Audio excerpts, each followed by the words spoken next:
Cancer journey sharing in the face of diagnosis and treatment, breast cancer, to be presented by Geraldine Malabanan. Hello, everyone. My name is Jerry, and I was diagnosed with stage 2 triple negative breast cancer on May 2024. After ng diagnosis ko, nahirapan akong i-process siya at tanggapin kasi it's triple negative and it's the most aggressive breast cancer. So, every test na ginawa ko after ng diagnosis is nakaka-paranoid kasi hindi ko alam kung kumalat na yung cancer sa katawan ko. So, nakaka-paranoid siya.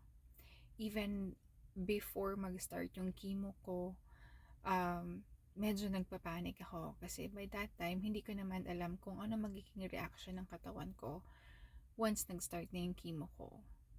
So, during those difficult times of my life, sa online mass ako kumapit kay Father Raura and syempre sa buong family ko. So, I'm really thankful na nauso na yung online mass dahil sa nangyaring pandemic. And sa mga natutunan ko naman sa cancer journey ko is one, hanapin yung positive sa gitna ng lahat ng negative. Minsan kasi na-highlight lang yung negative, like may cancer ka or may cancer ako. Pero kung titingnan mo yung positive side or hahanapin mo, makikita mo na may health card ka, may nag-aalaga sa'yo, may nag-aalaga sa akin yung nagkasakit ako, and pinayagan ako ng company namin na mag-work from home ng buong chemo session ko. So, pag nakita mo lahat yung positive side sa gitna ng negative side or sa negative na pinagdadaanan mo, then makikita mo na hindi ka pa rin pinabayaan ng Diyos. Makikita mo na sa gitna ng lahat ng problema, nandyan pa rin siya para sa'yo.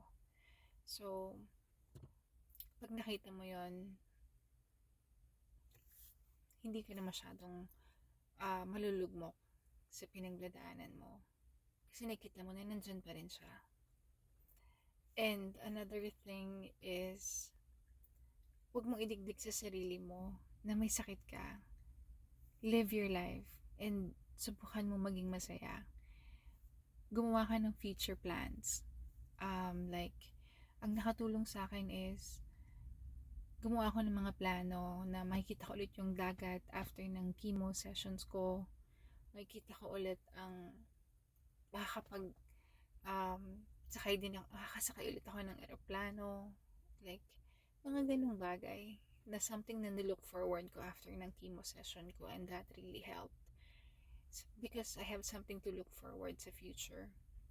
Or any future plan with your kid. Like sa akin, meron akong anak, and ang nilook forward ko is yung prom niya, yung graduation niya, na dapat nandun pa ako. And I was able to attend those. So, thankful ako doon. And another thing na natutunan ko sa cancer journey is huwag mong panghinayangan or pagsisihan yung mga bagay na ginawa mo para ma-survive or malagpasan ang darkest times ng buhay mo.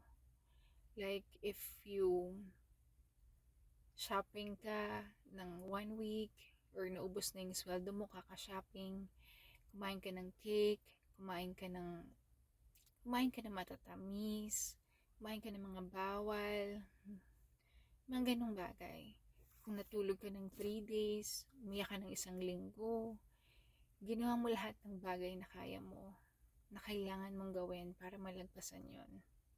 So, kung yung maliit na bagay na ginawa mo is nakatulong sa'yo para malagpasan yung kahit isang araw lang sa pinagdadaanan mo, good job, 'di ba? Good job sa sarili mo kasi ginawa mo pa rin yung bagay na kailangan mong gawin to survive it.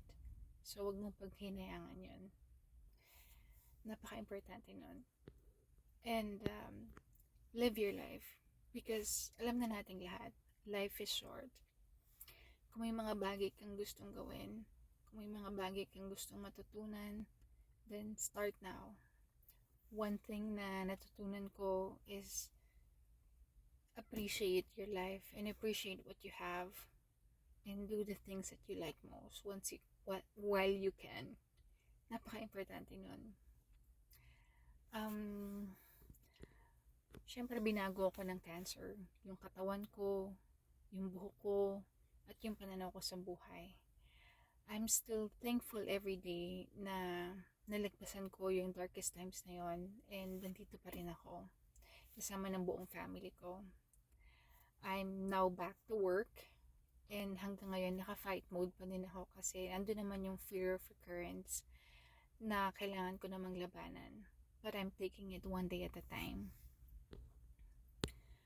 Alam ko na madami ng survivors dito, mga long time survivors under kay Dr. Huson, and I'm looking forward na maging part ng long time survivors ng grupo ni Dr. Huson. So, ayun lang po, and have a great day everyone.